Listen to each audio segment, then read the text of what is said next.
E se já estivéssemos vivendo o Apocalipse, você saberia reconhecer os sinais?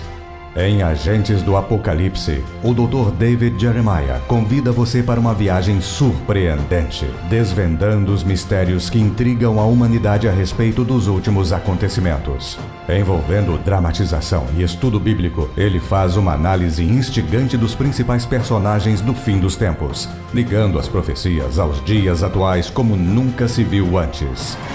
Do autor best-seller David Jeremiah, Agentes do Apocalipse, um produto com a qualidade CPAD.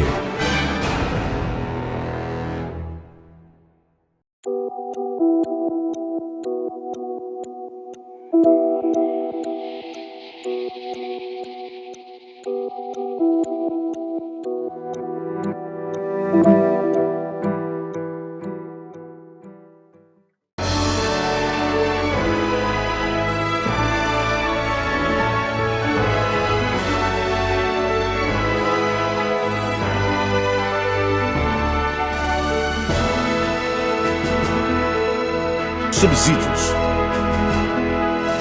Lições bíblicas adultos. Lição 2. A necessidade universal da salvação em Cristo. Meus amados irmãos, a paz do Senhor a todos. Estamos de volta para continuarmos o estudo de nossas lições bíblicas, com sugestões a professores, superintendentes da EBD, nossa carta aos Romanos. Agora estamos na lição de número 2, que você pode acompanhar, que é a necessidade universal da salvação na pessoa bendita de Jesus. Então essa lição é importantíssima, porque Paulo já de início irá tratar, mostrar a raiz do problema do ser humano, da humanidade. A gente pode dizer que o pensamento do apóstolo é mostrar que o pecado, ele englobou, incluiu, envolveu todos os seres humanos. Não ficou ninguém fora do alcance do pecado, da queda. Então Paulo vai mostrar a situação no qual se encontra a humanidade caída. Ele parte começando com os gentios, e depois também ele fala dos judeus e posteriormente toda a raça humana. Então você pode nessa revista ter um bom aproveitamento se você chamar atenção para esses aspectos. O objetivo geral, a gente precisa mostrar que é revelar que o pecado manchou toda a raça humana. Por isso todos necessitam da salvação. Paulo vai mostrar isso, o pensamento dele, quando ele diz que todos pecaram e carecem da glória de Deus. Os objetivos específicos apontar a necessidade de salvação dos gentios, mostrar a necessidade de salvação dos judeus e a necessidade de salvação da humanidade. É como o corpo desta lição está dividido. Então, há um esboço bem simples, mas que obedece à estrutura do texto. É um esboço textual e também o assunto é tratado de forma expositiva. E o livro a gente aborda versículo a versículo, aqueles versículos mais importantes, para que o professor tenha uma compreensão melhor e também os alunos. A introdução, a gente diz o seguinte, que na lição anterior, nós vimos como o pecado, em sua universalidade, atingiu gentios, judeus e toda a raça humana.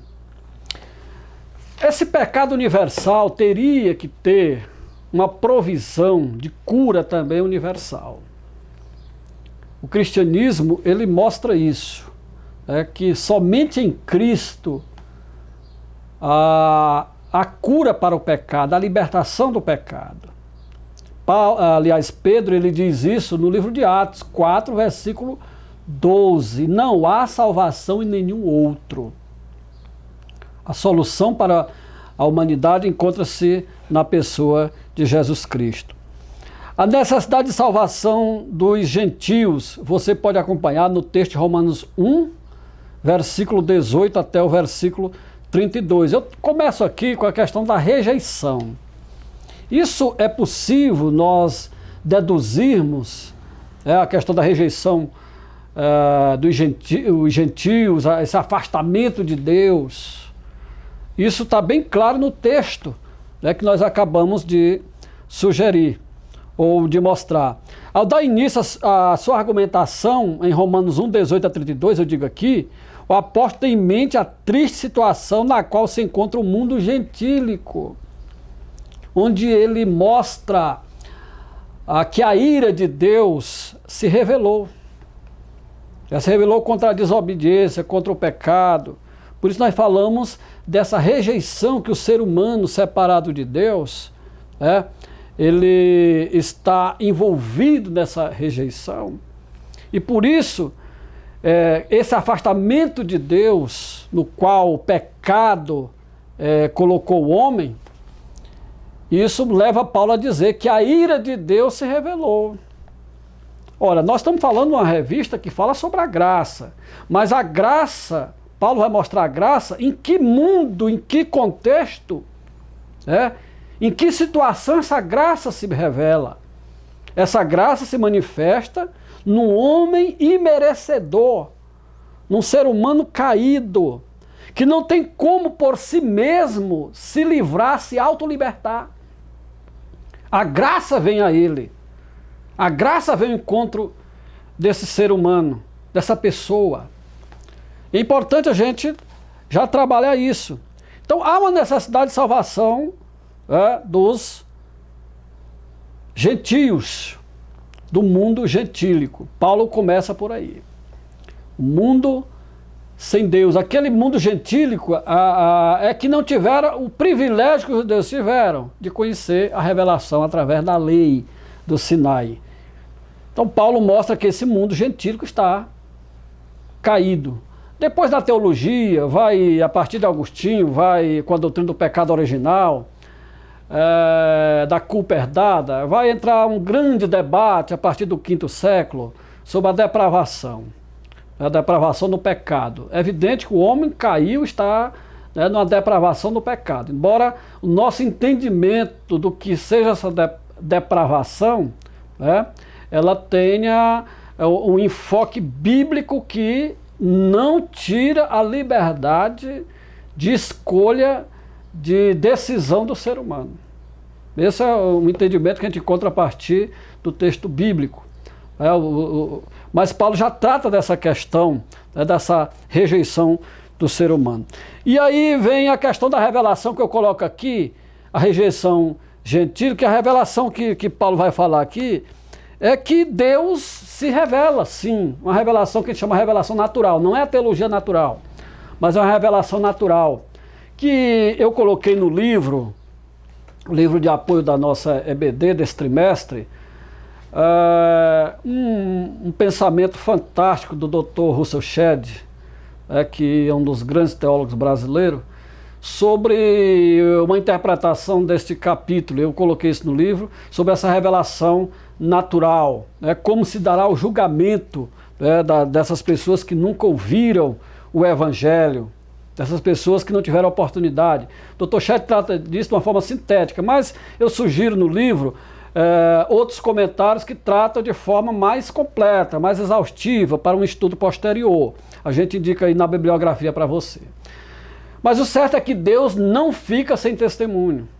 Paulo mostra que as coisas criadas são uma prova, as coisas criadas mostram que existe um Criador.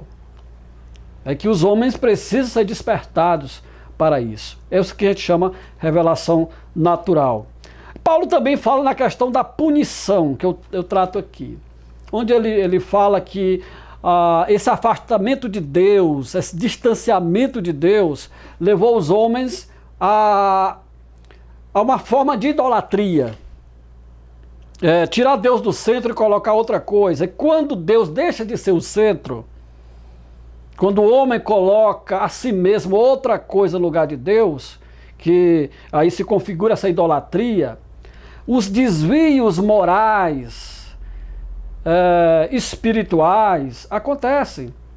Então Paulo trata disso, né, nessa carta, a questão até do relacionamento. Ele trata aí que uma das consequências desse afastamento de Deus foi, refletiu no relacionamento sexual, né, na sexualidade do ser humano. Então Paulo trata disso, e no livro a gente aborda essa questão com mais profundidade.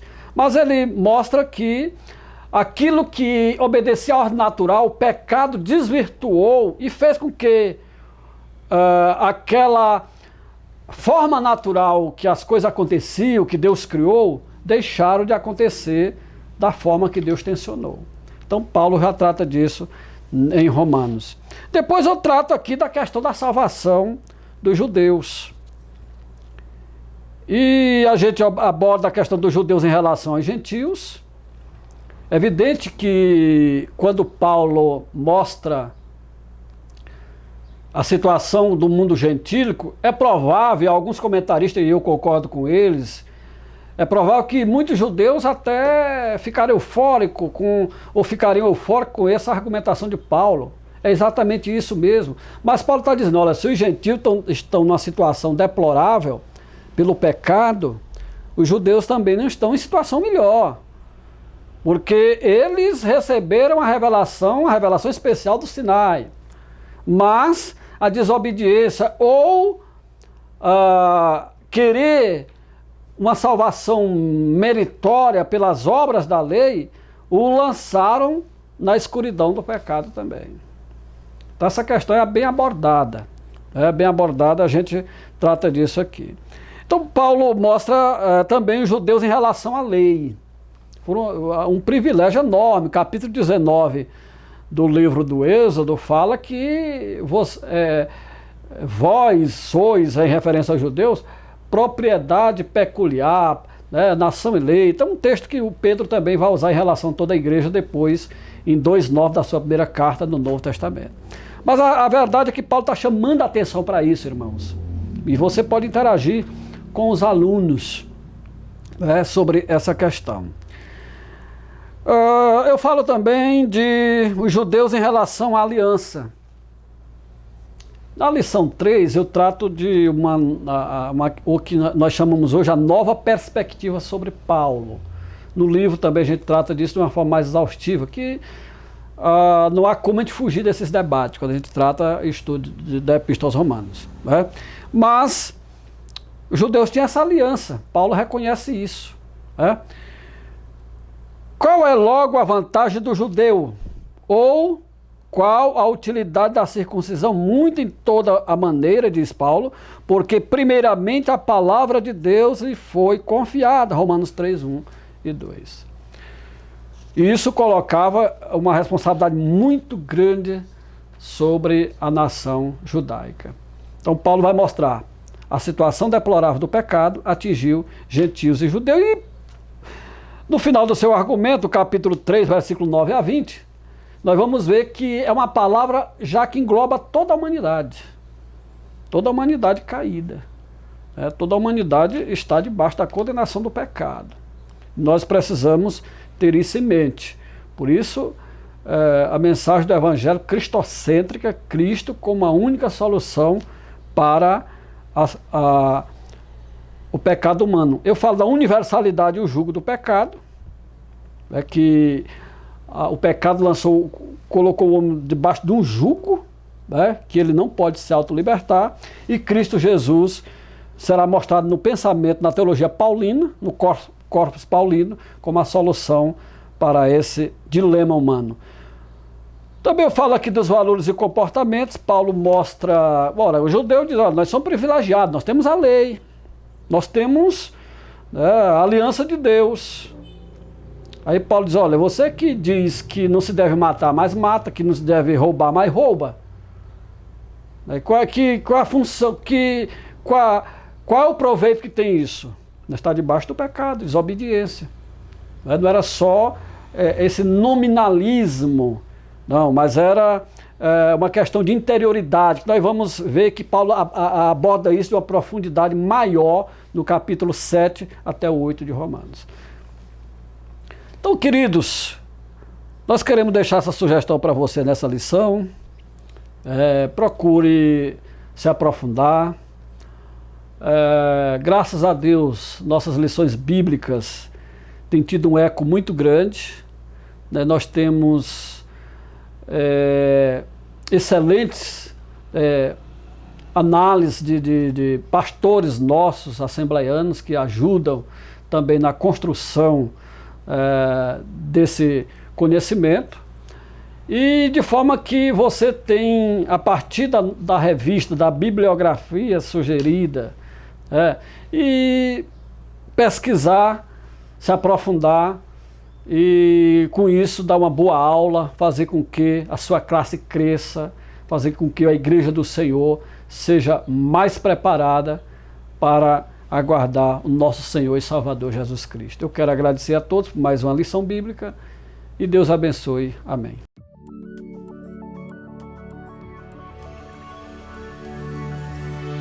CPAD, a editora da Escola Dominical.